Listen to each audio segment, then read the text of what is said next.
বাবু, ওই যান, শোনো না। আরে বাবা, আর কোথায় আদর দিতে হবে? সব সময় দুষ্টুমি করার ধান্দা, তাই না?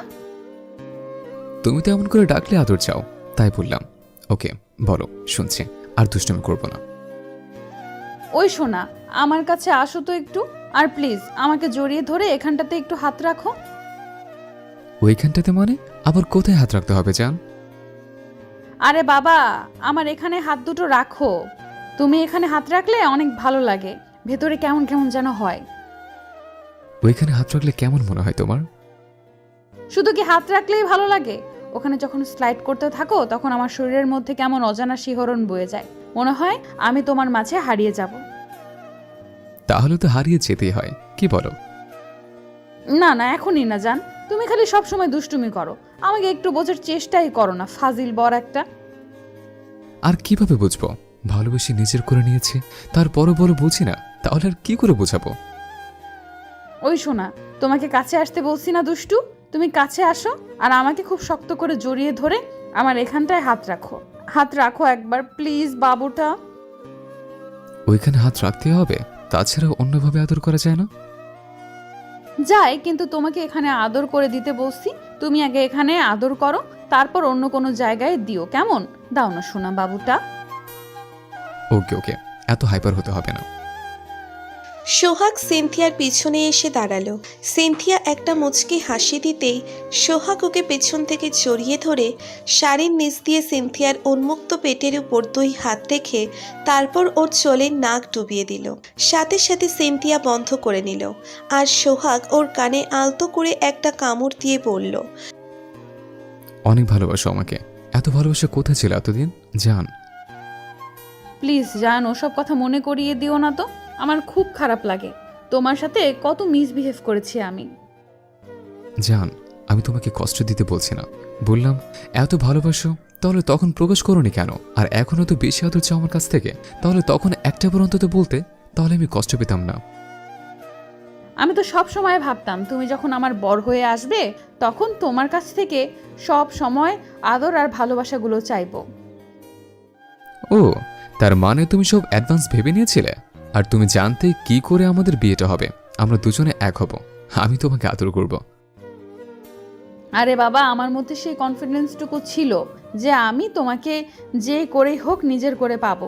আর ভালোবাসাটা যদি সত্যিকারের হয় তাহলে তোমাকে কখনো আমি হারাবো না। তাই? তাহলে তখন কেন বলনি তুমি আমাকে এতটা ভালোবাসো? তাহলে একটাবার বললে আমি অমন করে কষ্ট পেতাম না, তাই না বলো? কিন্তু বলনি, উল্টো আমি কষ্ট পেয়েছি, ভেবেছি তোমাকে হারিয়ে ফেলবো।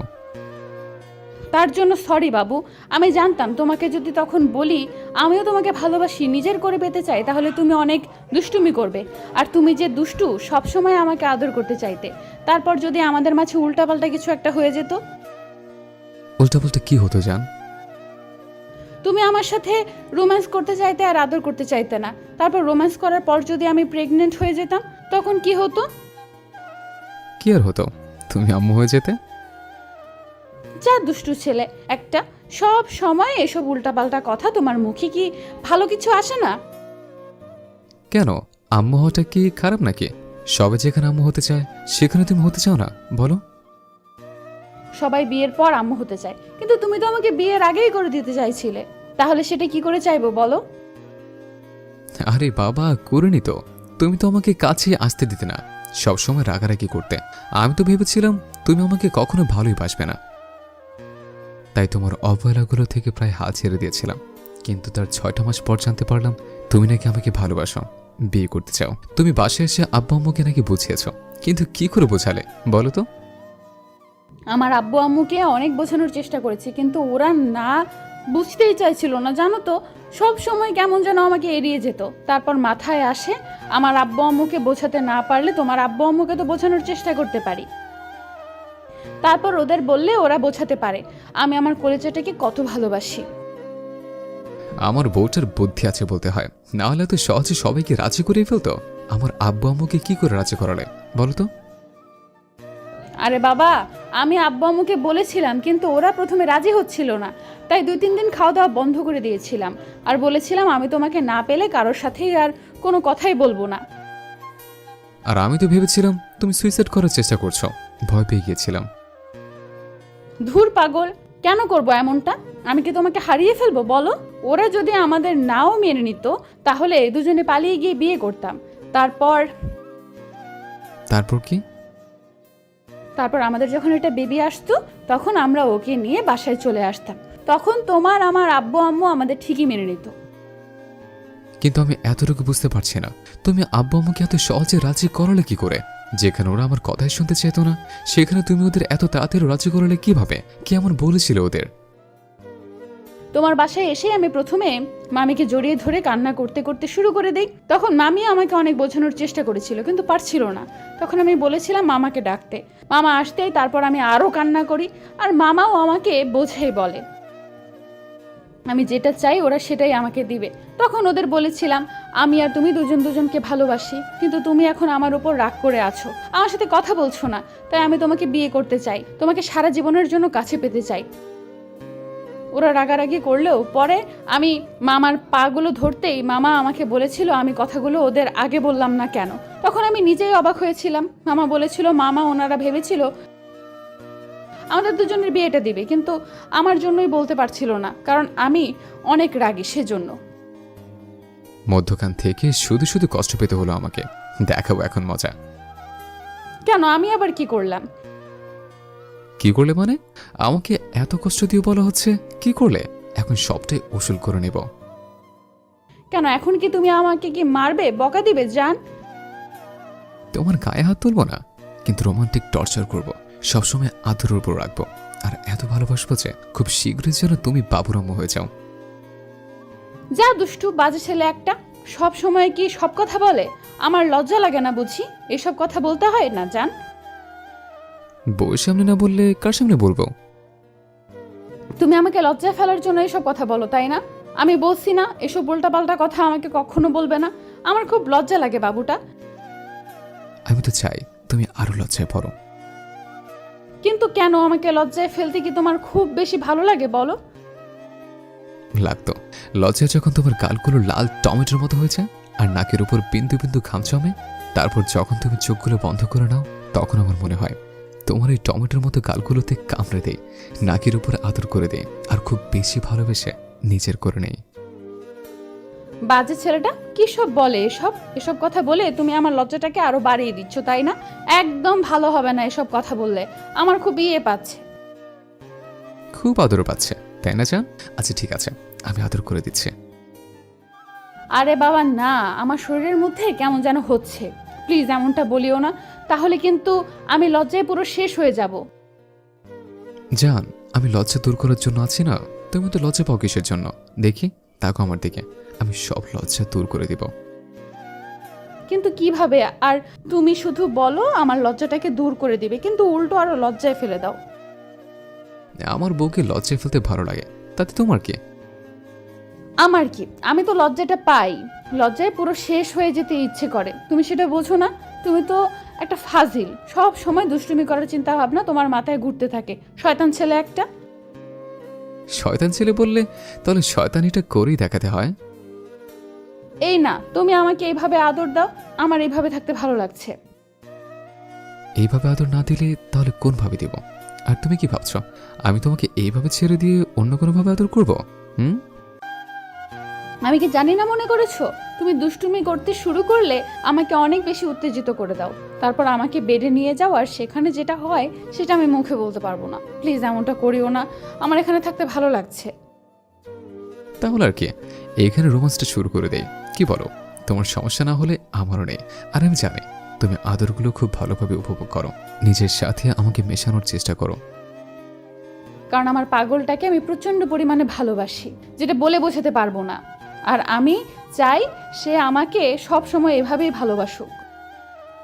তাহলে বাধা দিচ্ছ কেন? আমি একটু আদর করি, চুপ করে থাকো প্লিজ। আমি মুখে বলেছি, কিন্তু কখনো তোমাকে দূরে সরিয়ে দিয়েছি জান? আর আমি তো বলেছি এখানে আমার থাকতে ভালো লাগছে। তুমি যখন আমার পেটের উপর স্লাইড করো তখন আমার খুব ভালো লাগে। প্লিজ জান, আমাকে অমন করে আদর দাও না কলিজা। সোহাগ একটা মুচকি হাসি দিল, তারপর ওর গলায় আর ঘাড়ে নাক ঘষতে লাগলো।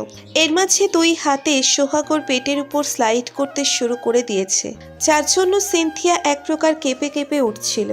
ও সোহাগের স্পর্শের আবেশে চোখ বন্ধ করে নিয়েছে আর শক্ত করে সোহাগের হাতের উপর দুই হাত চেপে ধরল। সোহাগ বুঝতে পারছে সিনথিয়া উত্তেজিত হয়ে যাচ্ছে, ওর নিঃশ্বাসটা ভারী হয়ে আসছে, যার জন্য এক প্রকার শিউরে উঠেছে। সোহাগ ওর ঘাড়ে গলায় অনবরত কিস করে যাচ্ছে, যার জন্য সিনথিয়া পুরো পাগলের মতো হয়ে যাচ্ছে।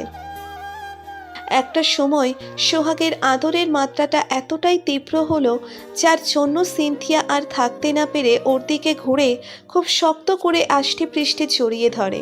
এবার সিনথিয়ার গরম নিঃশ্বাসগুলো সোহাগের বুকে গিয়ে লাগছে, যার জন্য ওর মধ্যেও একটা উত্তেজনা করতে শুরু করেছে। সিনথিয়া এত বেশি নিঃশ্বাস নিচ্ছিল, যার জন্য মনে হয়েছিল সোহাগকেও পুরো পাগল করে দিবে, কারণ এই নিঃশ্বাসের শব্দটাই সোহাগ সম্পূর্ণ মাতাল হয়ে যায়। সোহাগ সিনথিয়াকে ছাড়িয়ে নিয়ে তারপর ওর মুখের দিকে তাকালো।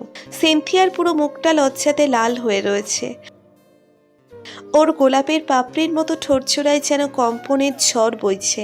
সিনথিয়ার ঠোঁটের স্বাদ নিতে সোহাগ আর নিজেকে দমিয়ে রাখতে পারল না, ও ঠোঁটগুলো নিচের দখলে নিল। সিনথিয়াও ওর চুলগুলো আঁকড়ে ধরে রেসপন্স করতে লাগলো। দুজন দুজনকে আধা ঘন্টা যাবৎ কিস করলো। তারপর সিনথিয়া লজ্জা পেয়ে সোহাগকে ছেড়ে দিয়ে ওর বুকে মুখ লুকালো।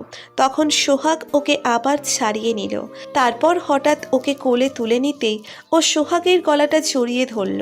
তারপর সোহাগ সিনথিয়ার সারা মুখে কিস করতে লাগলো।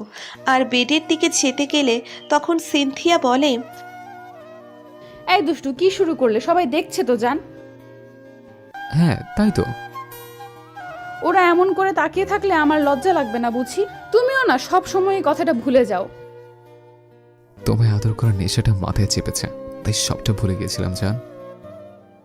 হ্যাঁ, তা তো যাবেই। আমাকে কাছে পেলে তুমি দুনিয়ার সব কাজ ভুলে যাও।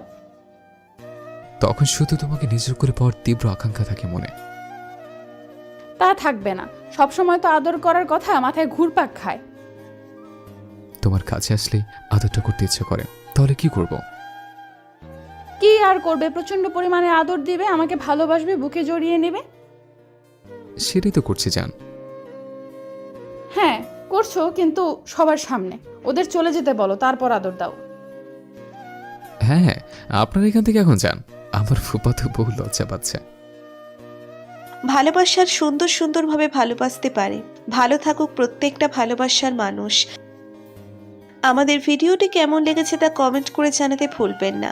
আর ভিডিওটি যদি ভালো লেগে থাকে তাহলে একটি লাইক করুন আর সাবস্ক্রাইব করে আমাদের পাশেই থাকুন।